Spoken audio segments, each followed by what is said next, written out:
We are having a live broadcast with our guest, Matthew Sampson from Ukraine Action Summit in Washington, D.C. Delegates from all over states came to Washington, D.C. to advocate for financial and military support for Ukraine. And Matt is one of them. So, Matt spent 2 years at the front line in Ukraine defending our country. And now he is there with his powerful message. So, Matt, how is everything going so far? So far, it's going very good. And thank you for taking the time to talk to me today. I really appreciate it. It's been very busy, but things are going very well. I'm glad that we are able to find this time together.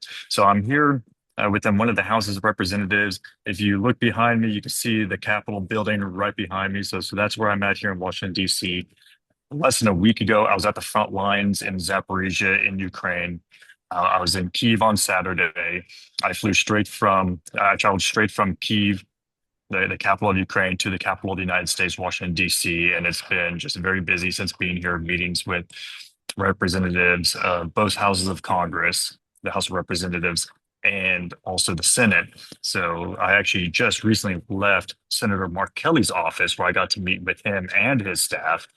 And that was fantastic because Senator Mark Kelly was also just recently in Kyiv at the Capitol in the city center making a video himself about what's going on. And he wanted to see firsthand some of what's going on. He went and visited a lot of the wounded Ukrainian veterans at the hospital there in Kyiv and interacted with them about what's happening. So that way he could just bring all that information back here to the American voters. And that's something that, as Senator Mark Kelly is a Democrat and I'm a Republican, that is something that we both fully agree on is the sovereignty and freedom of Ukraine. And it was just such an honor to be able to interact with Senator Mark Kelly about these issues and that he was able to take the time out of his extremely busy schedule traveling around the world as well.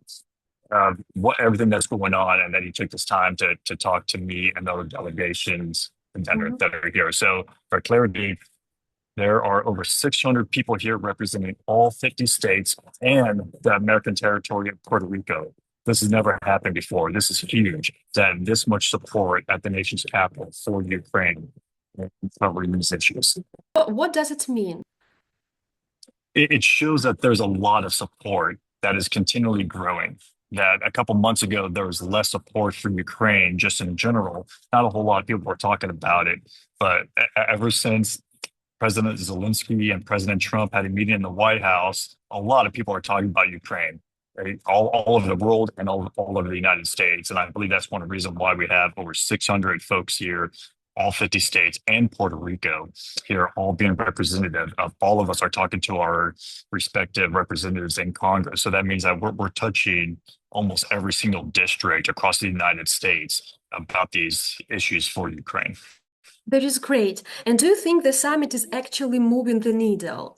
Do you think it will lead to real actions? I believe so. I was here approximately 1 year ago and got to help out with the $60 billion aid package that was voted on. And part of that was because of all the efforts that myself and others did here at the summit. Back then, it was over 500 people representing 47 states. And that led to a yes vote on $60 billion worth of aid for Ukraine, along with aid for Taiwan and aid for Israel. So it was a massive package that did a lot to help around the world. And it was very impactful for the representatives to hear firsthand knowledge from people like us that have actually been there ourselves with all of our different perspectives and experiences, whether it's at the front lines or doing humanitarian aid, or one of the people that's on my delegation does military mental health. All these things are incredibly important. And some of the issues that we brought up in the last couple of days is there over 19,000 confirmed cases of children that have been abducted intentionally by the Russian Federation that are being held basically as hostages by Russia. And we expect that number to be much, much higher, but the confirmed number is over 19,000. And that's something that some of the information that we're providing these offices over the last 2 days, that's some of these, they honestly didn't really know some of the information that we're providing them. And it helped them out a lot. But even if the office may not be very supportive of Ukraine in general with past packages and support legally, that we all agree children should not be part of warfare. And that is something that is very powerful to see that the information that we're providing is making a big impact to these offices and these representatives that honestly they just didn't know some of it. And you know, they're very busy with trying to solve the world's problems and America's problems, and there's just not enough time in a day for them to know everything about everything. So it's really cool to be part of this coalition that's able to provide this information so that way they can actually be more informed about the reality of what's going on here and the destruction. Thank you, Matt. Based on what you've heard during these days, are you staying positive? Staying very positive. Again, getting a lot of good feedback from these offices, and that is reassuring. We're also sharing a lot of good information about how the Russian Federation is intentionally executing and persecuting evangelical Christians in Russian occupied Ukraine. And that is something that some of these offices are not fully aware of either. And this includes over 650 religious buildings have been intentionally destroyed by the Russian Federation. And they see it as a threat of Western influence into their regime. And that if you're not working for the Kremlin, you're not allowed to exist. And that's the way they look at it. So this is information, again, that we've been able to share from firsthand knowledge, being at the front lines of these various different battles. So that way they can actually see and hear from Americans, including American Ukrainians, just what is actually the reality there in Ukraine. Makes sense. Did this summit give you any hope that more support would be on the way? Yes, absolutely. Again, a lot of good feedback from all the offices that we are going to, and that's been fantastic for us.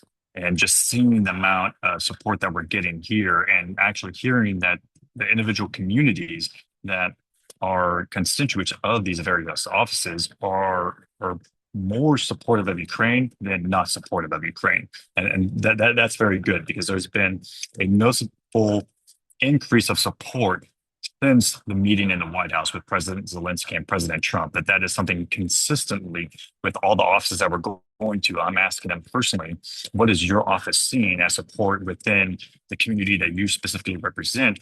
And they're all saying the same thing, that before that meeting, there wasn't, anything interesting really going on, that there was some support, but after that meeting, a huge amount of support in all these districts. So that's very, very good for Ukraine and for the United States. Yeah, definitely. Good to hear that. Promising news, I would say. I know you are now on your lunch break. I won't keep you long. So before we wrap up, is there any final thought or message you want to leave with our viewers? I just want those to understand that America is here with you, that we are here fighting in Washington, D.C. for the freedom and sovereignty of all Ukrainians, not just the Ukrainians in the United States, but the Ukrainians in Ukraine also, and all around the world, that we are fighting for you here. And the fight here is just as important as the fight in the trenches at the front lines, and that you have our support and you have my support. So the word is also a weapon. Thank you, Matthew, for your time and stay safe. Talk to you soon. Thank you very much.